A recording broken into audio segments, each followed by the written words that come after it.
ஒரு நதிக்கு தெய்வம் கொடுத்த சாபம். மனிதர்களின் கண்களுக்கு தெரியாமல் பூமிக்கடியில் ஓடச் செய்தது தெரியுமா?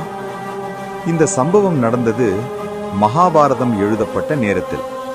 இந்த ரகசியம் உங்களுக்கு தெரிஞ்சா நிச்சயமாக ஷாக் ஆவீங்க. வணக்கம் நண்பர்களே, இன்று நாம் பார்க்க போவது விநாயகர் மற்றும் சரஸ்வதி நதியை சுற்றி இருக்கும் ஒரு அதிசயமான புராண கதை. இந்த கதை வெறும் கதை இல்ல, அதனால் வீடியோவை ஸ்கிப் பண்ணாம முழுசா பாருங்க. பழங்காலத்தில் மகாமுனிவரான வியாசர் உலகத்திற்கே ஒரு பெரிய காவியத்தை உருவாக்க நினைத்தார். அதுதான் மகாபாரதம். ஆனால் அந்த காவியத்தை எழுதுவதற்கு ஒரு சாதாரண மனிதன் போதாது. அதற்காக அவர் தேர்ந்தெடுத்தவர் விநாயகர். வியாசர் ஒரு நிபந்தனை வைத்தார். நான் சொல்லும் வேகத்தில் நீ இடைவேளை இல்லாமல் எழுத வேண்டும். இதற்கு விநாயகர் ஒரு நிபந்தனை வைத்தார். நீங்கள் சொல்லும் ஒவ்வொரு வார்த்தையின் அர்த்தத்தை நான் புரிந்து கொண்ட பிறகே எழுதுவேன். இந்த இரண்டு நிபந்தனைகளும் சேர்ந்து மகாபாரதம் உருவாக ஆரம்பித்தது. வியாசர் சொல்லும் வேகம் ஒரு நதி போல ஓடியது.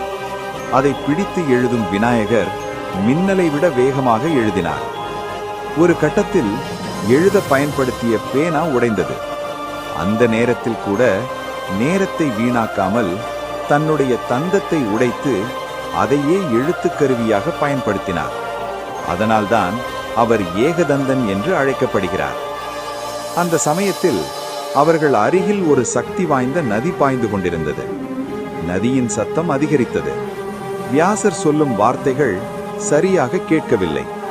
விநாயகர் எழுத முடியாமல் சில நொடிகள் தடுமாறினார். அப்போது விநாயகர் மிகவும் அமைதியாக சரஸ்வதி நதியிடம் சென்றார். நாங்கள் உலகத்திற்கான ஒரு காவியத்தை உருவாக்கி கொண்டிருக்கிறோம். உங்கள் சத்தம் எங்களுக்கு இடையூறாக இருக்கிறது.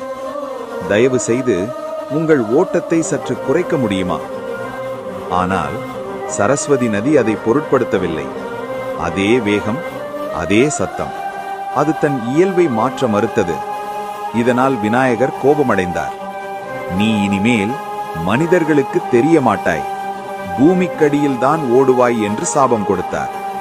அந்த நாளிலிருந்து சரஸ்வதி நதி மனிதர்களின் கண்களுக்கு தெரியாமல் பூமிக்கடியில் ஓடுகிறது என்று நம்பப்படுகிறது. இந்த கதை உங்களுக்கு பிடிச்சிருந்தா ஓம் விக்னேஸ்வரா போற்றி என்று கமெண்ட் பண்ணுங்க. இன்னும் இப்படிப்பட்ட மறைந்த ரகசிய கதைகள் தெரிஞ்சுக்கணும்னா நம்ம சேனலை சப்ஸ்கிரைப் பண்ணுங்க.